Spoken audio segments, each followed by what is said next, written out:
দশম শ্রেণীর ভূগোলের দ্বিতীয় ইউনিট টেস্টের প্রশ্নপত্র আলোচনা করব। দেখো, দ্বিতীয় অধ্যায় বায়ুমণ্ডল। প্রশ্নের মান 2।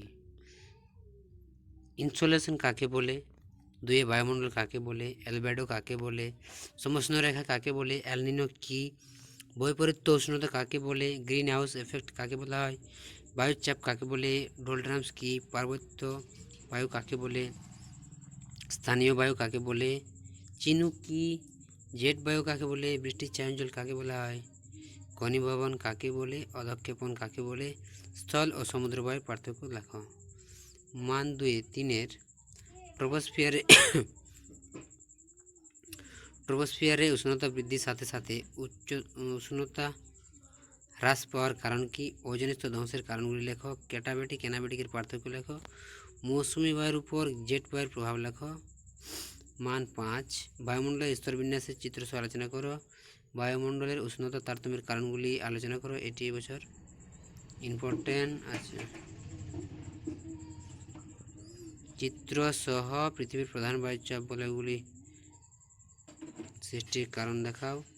বৃষ্টিপাতের শ্রেণী বিভাগ করে যে কোনো 2 প্রকার বৃষ্টির চিত্র সহ লেখা। এখানে বলে রাখি যে শৈলক্ষেপ বৃষ্টিপাত কাকে বলে তার চিত্র সহ বর্ণনা করো, বা পরিচালন বৃষ্টিপাত তার চিত্র সহ বর্ণনা করো। এটি ইম্পর্টেন্ট আছে। নিরক্ষীয় মৌসুমী বায়ু অবস্থান ও তাদের প্রধান বৈশিষ্ট্যগুলি আলোচনা করো। এরপর চলে যাই আমরা, দেখো, তৃতীয় অধ্যায় বায়ুমণ্ডল। শৈবাল কাকে বলে? জোয়ার ভাটা কাকে বলা হয়? সমুদ্র তরঙ্গ কাকে বলে? জোয়ার ভাটা কাকে বলে? মুখ্য জোয়ার গৌণ জোয়ার কাকে বলে? ভরাকোটাল মরাকোটাল কাকে বলা হয়? সিজিগি কি? বানডাকা কাকে বলে? সমুদ্র তরঙ্গ সমুদ্র স্রোতের মধ্যে পার্থক্য। মুখ্য গৌণ জোয়ার কাকে বলে? জোয়ার ভাটার ফলাফল কি? মান 5 জোয়ার ভাটা সৃষ্টির কারণগুলি লেখো। চিত্র সহ ব্যাখ্যা করো। সমুদ্র স্রোত সৃষ্টির প্রধান 5টি কারণ। ভারতের অর্থনীতি দেখো। খারিফ শস্য বা রবি শস্য কাকে বলে? জায়দ ফসল কাকে বলা হয়? জীবিকা ভিত্তিক কৃষি কাকে বলে? ধাপ চাষ কাকে বলে? বাগিচা ফসল কাকে বলা হয়? অনুসারী শিল্প কাকে বলে? তথ্য প্রযুক্ত শিল্প কাকে বলা হয়? শিল্প কাকে বলে?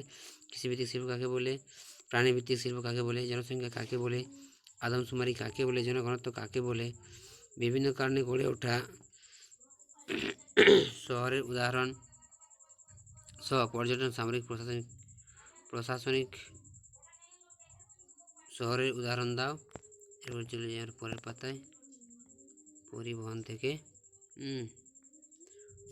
দেখো, সোনালী চতুর্ভুজ কাকে বলে? আধুনিক যোগাযোগ ব্যবস্থা কাকে বলা হয়? মোবাইল বা ইন্টারনেটের 2টি গুরুত্ব লেখো। ভারতীয় মোটর গাড়ি নির্মাণের উন্নতির কারণ কি? পেট্রো রসায়ন শিল্পকে আধুনিক শিল্প দ্বারা বলা হয় কেন? এটি ইম্পর্টেন্ট আছে। ভারতীয় কৃষির বৈশিষ্ট্য লেখো। ভারতীয় ফসলের উদাহরণ দাও। নগরায়নের 3টি সমস্যা লেখো। সড়ক পথের গুরুত্ব আলোচনা করো। এবং মান 5 কফি, গম, ধান, তুলা চাষের অনুকূল পরিবেশ। পূর্ব ভারতে লৌহ ইস্পাত শিল্প কেন্দ্রীয় ভবনের কারণগুলি লেখো। ভারতে নগর গড়ে ওঠার কারণগুলি আলোচনা করো।